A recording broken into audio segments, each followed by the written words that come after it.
Très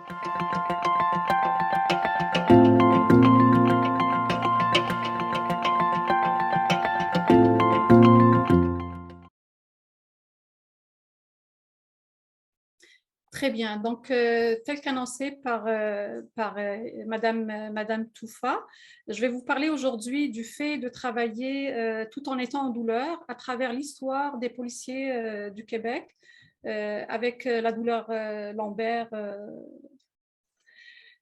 Pour ce faire, je passerai à travers les éléments suivants. Donc, je ferai quelques rappels de concepts clés et définitions. Je vous parlerai après des faits saillants de la littérature et le positionnement de la problématique de la lombalgie dans la population des policiers et plus spécialement ceux du Québec. Je poursuivrai avec les objectifs du projet. J'enchaînerai avec quelques résultats marquants et terminerai bien sûr avec une conclusion. Donc, pour commencer, la lombalgie est définie comme étant une douleur et un inconfort localisé entre la limite inférieure de la cage thoracique et le pli fessier, avec ou sans irradiation aux membres inférieurs. Lorsque cette douleur accompagne des affections identifiables du système, comme par exemple les tumeurs, la lombalgie est dite spécifique. Lorsque cette douleur est attribuable à une cause non identifiable, elle est dite non spécifique. Dans cette étude, nous sommes intéressés à la lombalgie non spécifique. En termes de temps, la lombalgie peut durer quelques jours jusqu'à plusieurs années. Puis, selon la durée des épisodes, elle est qualifiée d'aiguë lorsqu'elle dure moins de 6 semaines, de subaiguë lorsqu'elle dure entre 6 et 12 semaines, et elle est qualifiée de chronique lorsqu'elle dure plus de 3 mois. Il est à noter que c'est cette définition que nous avons prise pour cette étude, cette définition de lombalgie chronique que nous avons prise pour cette étude.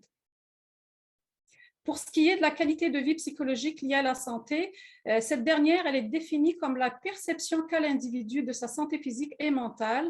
Elle a donc deux composantes, une dimension physique et une dimension mentale. Dans cette étude, nous nous sommes intéressés à la composante mentale qui englobe le domaine de la limitation due à des troubles émotifs et le domaine de la santé mentale. Le premier reflète la fréquence des limitations dans les activités quotidiennes habituelles et le degré de soins accordé pour la réalisation de ces activités à cause de l'état émotionnel.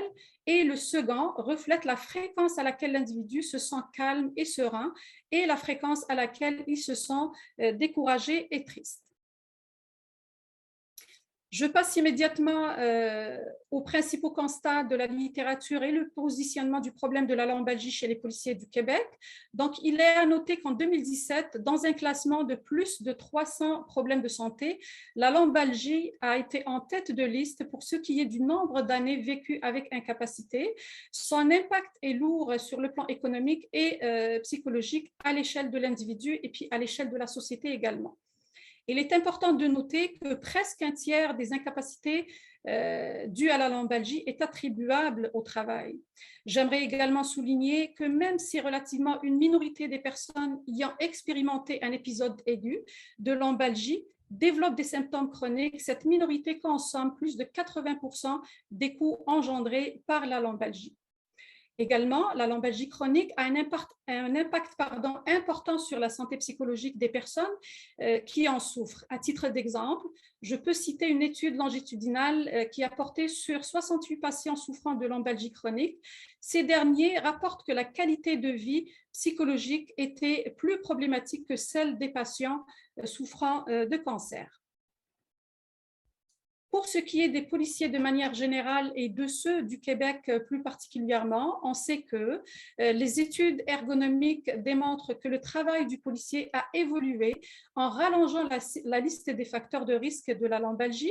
Je peux citer à titre d'exemple la conduite prolongée, le ceinturon qui n'arrête pas de s'alourdir au fil du temps. Donc, pour information, le ceinturon est porté autour de la taille et sert à accrocher les outils dont le policier a besoin pour accomplir ses tâches. Puis, à ces anciens risques de développement de problèmes de douleur au bas du dos, s'ajoute par exemple l'introduction de terminaux, c'est-à-dire d'ordinateurs dans les véhicules d'autopatrouille.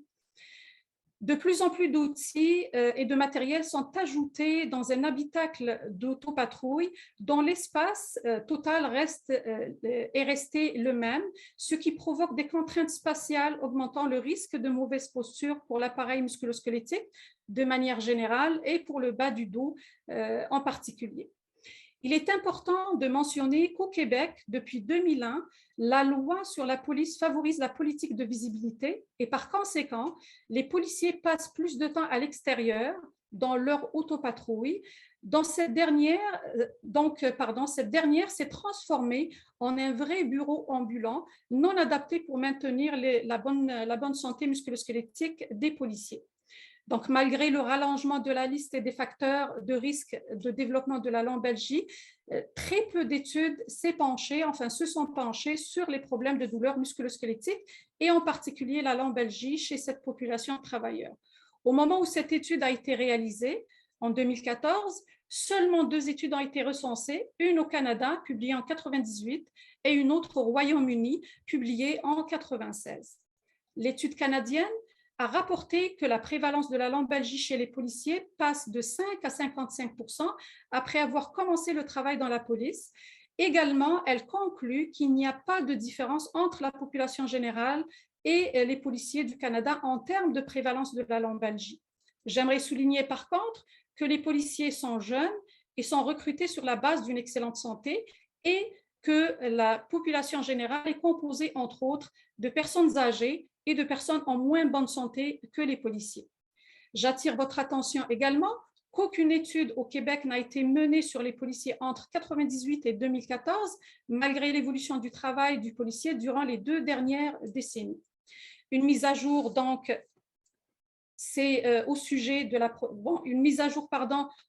des connaissances au sujet de la prévalence de la lombalgie chez les policiers du Québec et son impact au travail et à la maison, ainsi que sur l'utilisation des traitements et la sollicitation des services de santé pour soulager la douleur, ainsi que l'impact sur la santé psychologique est devenu une nécessité. Donc, vous l'aurez deviné, les objectifs de notre étude étaient de mesurer la prévalence de la lombalgie et ses caractéristiques chez les policiers du Québec et aussi mesurer les impacts de la lombalgie sur l'incapacité conduite ou induite au travail et à la maison, ainsi que l'impact sur la sollicitation des services de santé et l'utilisation des traitements pour soulager la douleur, et finalement l'impact sur la santé psychologique ou la qualité de vie psychologique des policiers du Québec. Nous avons opté pour une étude transversale via un sondage web. L'échantillon était un échantillon de convenance composé de policiers québécois en service au moment du sondage. Ces policiers provenaient de 9 organisations et fédérations ainsi qu'associations policières du Québec. Puis le projet a été approuvé par le comité d'éthique à la recherche, d'éthique de la recherche avec les êtres humains de l'UQAT. Pour ce qui est de la mesure des variables, donc la lombalgie a été mesurée grâce au questionnaire nordique. Nous avons pris uniquement la section qui concerne la lombalgie. La lombalgie chronique a été mesurée en ajoutant une question qui mesure la présence de lombalgie durant plus de 3 mois. Les traitements ainsi que les services de santé utilisés pour soigner la lombalgie ont été aussi mesurés grâce à d'autres questions ajoutées au sondage. La santé psychologique des policiers et policières du Québec a été mesurée grâce au SF12, la version 2 du SF12. D'autres questions pour mesurer le profil sociodémographique et professionnel des policiers ont été ajoutées au sondage. Pour ce qui est des analyses, donc, nous avons utilisé la plateforme de sondage SurveyMonkey pour collecter les données. Les données collectées ont été transférées directement sur SPSS, qui a été utilisé pour faire des analyses de statistiques descriptives et des statistiques inférentielles, comme par exemple des comparaisons de groupes. Je passe maintenant à la section des résultats. Donc, pour ce qui est du profil des participants, 68% des participants étaient des hommes. La moyenne d'âge dépassait un petit peu les 38 ans, puis 97% des participants rapportaient être nés au Canada. 89% des policiers participants résidaient dans les grands centres et la moyenne d'années en termes d'expérience chez la police, enfin dans le corps policier, était de 15 ans. Puis 67% de ces policiers rapportaient faire de l'autopatrouille dans leurs tâches quotidiennes. Je passe maintenant aux résultats concernant la prévalence et les caractéristiques de la lombalgie. Donc, vous le notez ici, il y a 91% des participants rapportent avoir expérimenté au moins une fois dans leur vie un épisode de lombalgie. 67% rapportent de la lombalgie durant les 12 derniers mois, 42% durant les 7 derniers jours et plus de 28% rapportent de la lombalgie chronique. Il faut noter qu'en comparant ces prévalences avec la population générale, les policiers ainsi que d'autres professionnels présentant la même gamme de facteurs de risque pour la survenue de lombalgie, que ce soit pour la lombalgie rapportée au cours des 12 derniers mois ou bien la lombalgie chronique, ces prévalences sont plus élevées en tout point chez les policiers du Québec. Il faut noter également que presque la moitié des policiers participants à l'étude rapportent avoir fait des réclamations à la CNESST. 24% de ces réclamations concernaient la région du dos. Les quelques 2376 policiers rapportant de la lombalgie au cours des 12 derniers mois cumulent presque 14 000 jours d'absence à cause de la lombalgie. Et j'aimerais attirer votre attention sur le fait que presque 86% de ces jours d'absence sont attribués aux policiers avec lombalgie chronique. Cela signifie qu'un policier avec la lombalgie chronique s'absente de son travail 12 jours par année en moyenne à cause de la lombalgie. Donc, c'est environ 5% de temps de travail qui est perdu par année, par policier, par année à cause de la lombalgie. Je passe maintenant aux impacts de la lombalgie au travail et à la maison.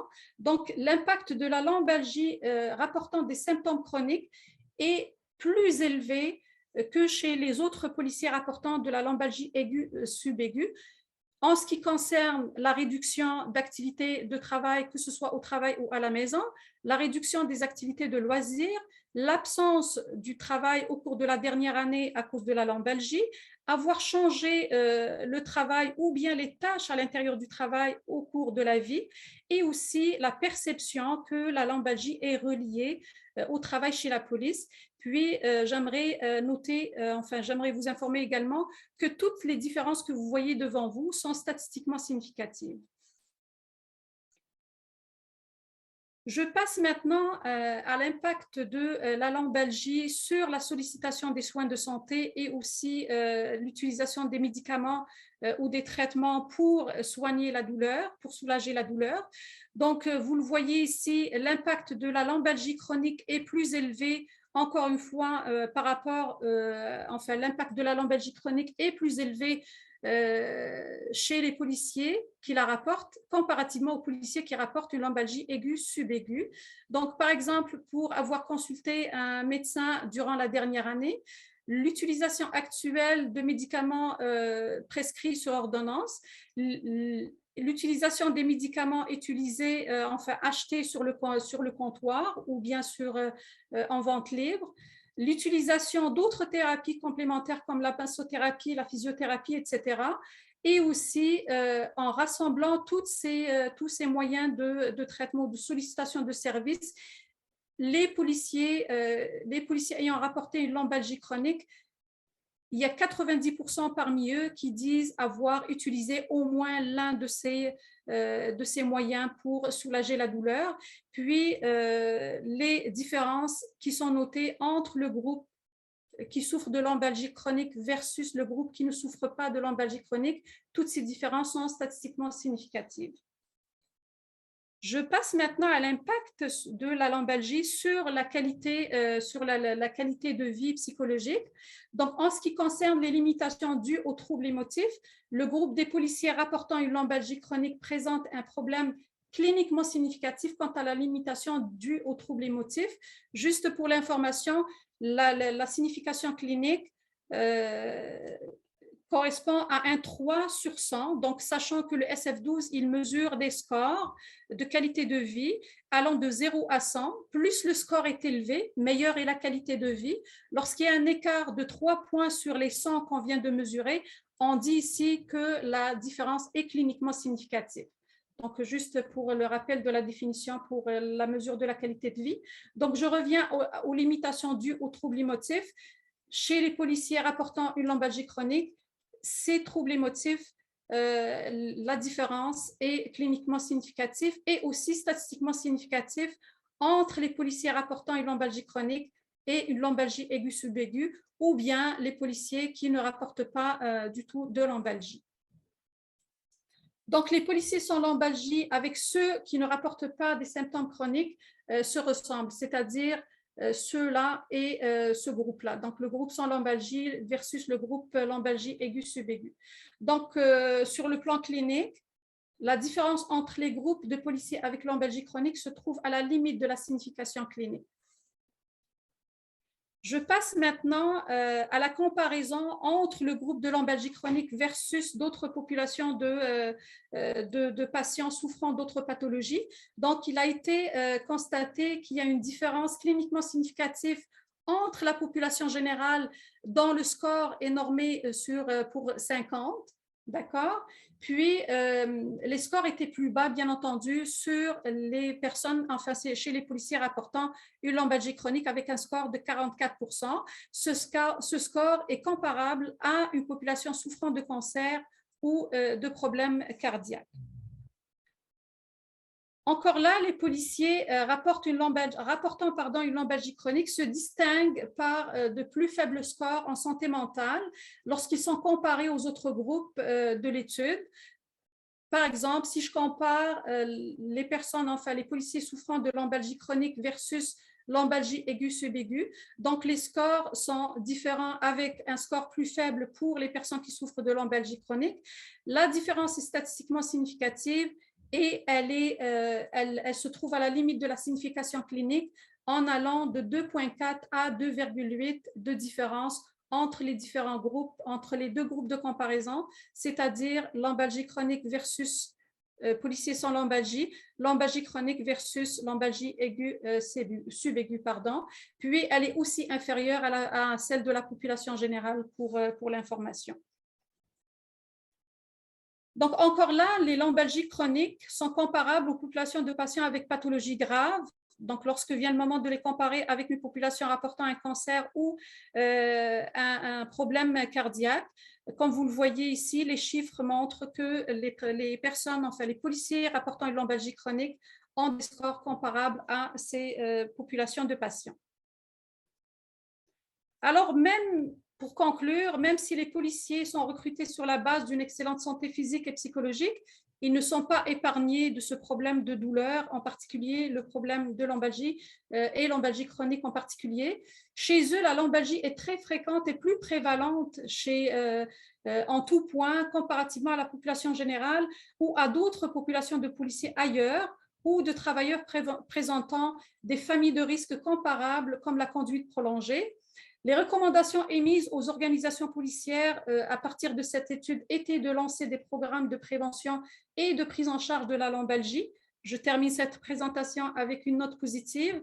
Donc, pour vous informer que les organisations policières ont suivi nos recommandations, et je peux citer à titre d'exemple qu'un comité sur la lombalgie a vu le jour dans l'une des plus grandes organisations policières du Québec, immédiatement après que les décideurs aient pris connaissance des résultats portant sur l'impact de la lombalgie chronique. Puis cette grande organisation, je ne vais pas la nommer, mais j'aimerais vous informer qu'elle comporte, enfin qu'elle englobe quasiment un tiers de la population québécoise, enfin de la population des policiers québécois. Voilà, donc pour aller plus loin, pour avoir plus d'informations, je vous ai mis dans la présentation le lien de la thèse qui a été produite à l'intérieur de ce projet, ainsi que les 3 publications qui ont été produites par le projet. Je tiens à remercier plutôt, pas féliciter, mais remercier mon comité de direction qui était composé par professeur Anaïs Lacasse et professeur Charles Côté, nos partenaires terrain appartenant aux organisations policières et aux différentes fédérations et associations policières. J'aimerais aussi remercier les corps policiers les organisations policières qui ont appuyé ce projet, ainsi que les policiers qui ont participé à ce projet. Bien sûr, les sources de financement du projet, et je vous remercie pour votre attention. Une liste de références est aussi annexée à cette présentation. Voilà. Et j'attends vos questions si vous en avez. Je vous remercie.